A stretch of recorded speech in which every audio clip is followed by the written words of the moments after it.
একটি শিশুর জন্মের শুরুটা কি মায়ের শরীরের বাইরে হতে পারে?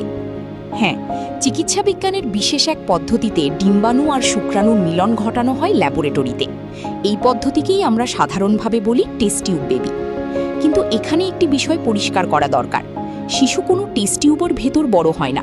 আসলে ডিম্বাণু ও শুক্রাণুর মিলন ল্যাবরেটরিতে করানো হয়। এরপর তৈরি হওয়া ভ্রূণ মায়ের জরায়ুতে স্থানান্তর করা হয়। প্রথম ধাপ শুরু হয় মায়ের শরীর থেকে পরিণত ডিম্বাণু পাওয়ার মাধ্যমে।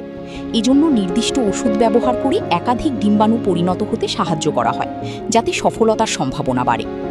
এরপর আসে ডিম্বাণু সংগ্রহের গুরুত্বপূর্ণ ধাপ। চিকিৎসক বিশেষ একটি চিকিৎসা পদ্ধতির মাধ্যমে ডিম্বাশয় থেকে পরিণত ডিম্বাণুগুলো সংগ্রহ করেন এবং সেগুলো দ্রুত ল্যাবরেটরিতে পাঠানো হয়। অন্যদিকে বাবার কাছ থেকে সংগ্রহ করা হয় শুক্রাণু।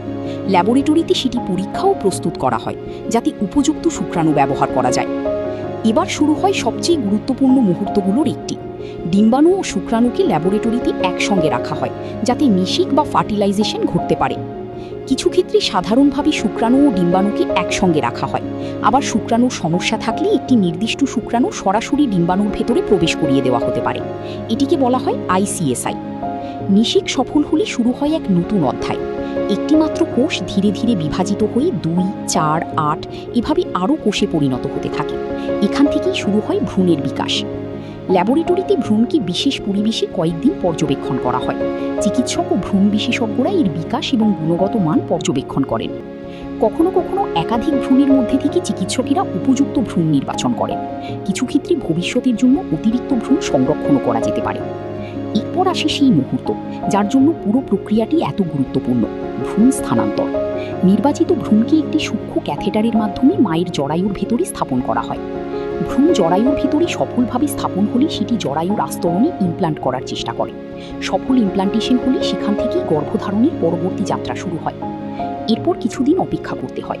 নির্দিষ্ট সময়ে পরীক্ষা করে দেখা হয় গর্ভধারণ হয়েছে কিনা।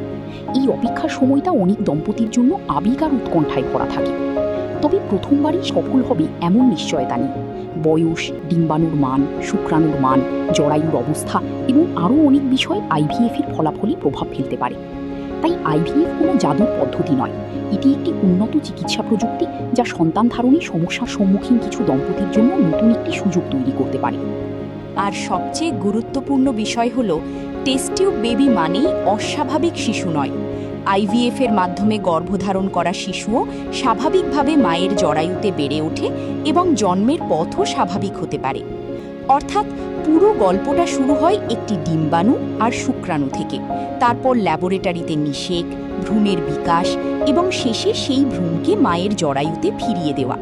চিকিৎসা বিজ্ঞানের এই প্রক্রিয়াটা সত্যিই অবিশ্বাস্য। আপনি কি আগে জানতেন টেস্ট টিউব বেবির পুরো প্রক্রিয়াটা এমন? ভিডিওটি ভালো লাগলে শেয়ার করুন, আর চিকিৎসা বিজ্ঞান ও মানবদেহের এমন আরও আশ্চর্য তথ্য জানতে আমাদের সঙ্গে থাকুন।